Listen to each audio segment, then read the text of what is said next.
Good morning, my students of class 12. So, as you know, that we are dealing with the Kings and Chronicles, and in last video we have talked about the ideal kingdom, and I was talking about the Mongol queen Alenkua and how she got the divine sanctity and passed it to Babur, the first Mughal, right?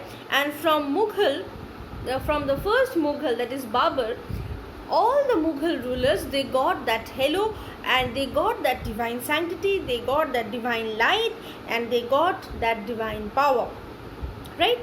Abul Fazl, he placed the Mughal kingship as the highest station of hierarchy of objects receiving the light emanating from God. Here he was inspired by the famous Iranian Sufi whose name was Shihabuddin Surawardi. According to this idea, there was a hierarchy in which the divine light was transmitted to the king, who then became the source of spiritual guidance of his subjects. That means Shihabuddin Surawardi was a famous Sufi from whom Abul Fazl, the court poet, he got the idea and he applied this philosophy of this Sufi philosophy with the Mughal kingship or the Mughal idea. What he said that there is a hierarchy in the which the divine light was transmitted, and to the king, who, as he got the divine light, as he got the halo, as he got the power, he became the source, the only source of spiritual guidance, not other. He was not the guide of economical matter, he was not guide of the other matters, so he was only the spiritual guide. That means he was the philosopher. That means he has not come to rule, but he has to come to guide his subjects. He wanted to become the friend of his subjects, right? That is very interesting. That was a very interesting part of the Mughals, that they wanted to project, that they wanted to become the philosopher, the guide, not the ruler who is going to rule them. Okay. Now, Mughal artists, from the 17th century we can see that, like in Virgin Mary, we can see the halo, and from 17th century Mughal paintings we can see that the Mughal kings, they also started having the halo in front of them. Okay, so that is very interesting. So this is again a mixture of everything, right? Okay, so again with this, Mughal chronicles, they present the empire as a comprising of many different ethnic and religious communities. That means it's a mixture. That's why it is having the Hindus, the Jainas, the Zoroastrians, the Muslims and others. As it is a mixture of different religion, as the Mughal empire is a mixture of different religion of different part of the country, that is why the Mughal king was presented as a spiritual leader, not a ruler. Because when you say the word that I am going to rule you, I am going to rule over you, these words, then there is an word of obligation, there is a words of suppression, there is a words of, these are the words of oppression. But when you say that I am going to guide you, I am going to show you the right path, I am going to take you to the right path, then people say, oh wow, that means they are not going to rule us, they are not going to tell us this is, you have to do this, you have to do that, right? So there is a difference, that how the words were used, how the words were chosen. Okay, now in this way how Abul Fazl had described this, in this way Abul Fazl have also described the idea of Sulh-e-Kul, the absolute peace, as the cornerstone of enlightened rule.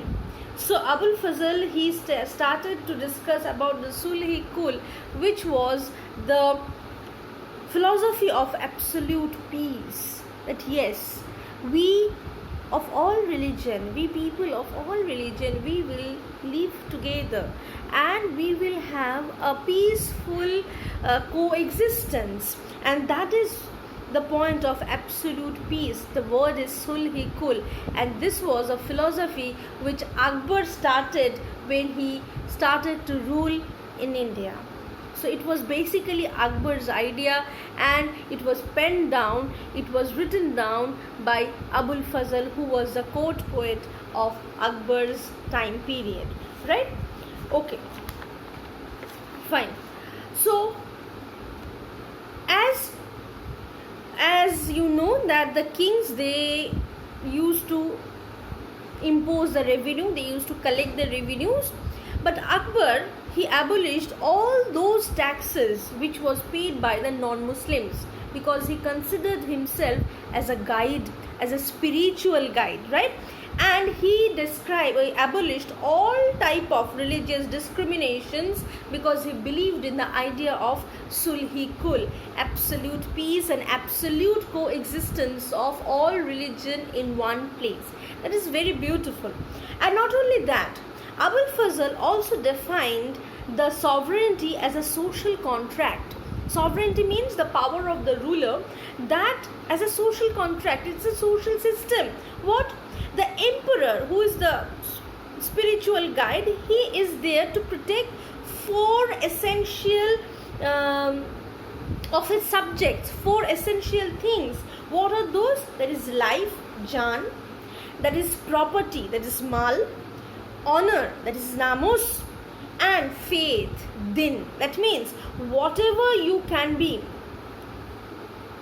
Brahman, Kshatriya, Vaishya, Shudra, Muslim, Hindu, Buddhist, Jaina, whatever it is, your life matters, your property matters, your honor matters, and your faith. Maybe your faith is different than mine. Maybe you believe in different other faith. Maybe you have a different other religion. Maybe you worship a different God. That doesn't matter. As I am the religious spiritual guide, as I am going to take the care of you, I am going to take care for everything. And the four essentials, that is your life, your honor, your property, and your faith. And in return, you are going to give me respect and your loyalty. That's all, nothing else. You just give me your loyalty and you give me your respect. That's all. That was the main crux of the Mughals in their philosophy of ruling India. And not only that, they have painted many images like this one, where they have shown that this is maybe Jahangir, who is standing over a ball, where you can see the lion and the lamb together. The lion and the lamb together, they are the enemies.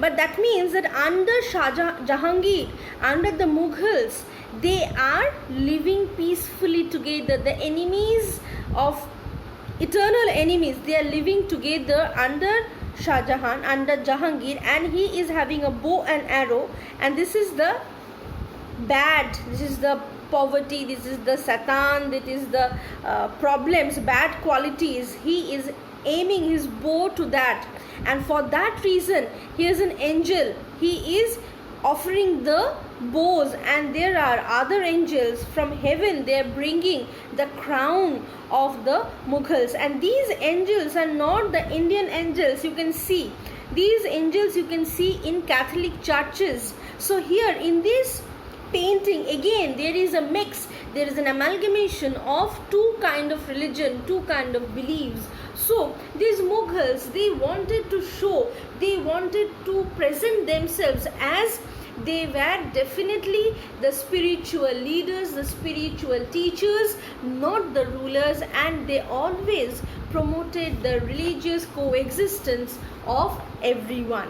Okay, so I'll stop here today. In my next class we will discuss about the Mughal capitals and courts. Thank you.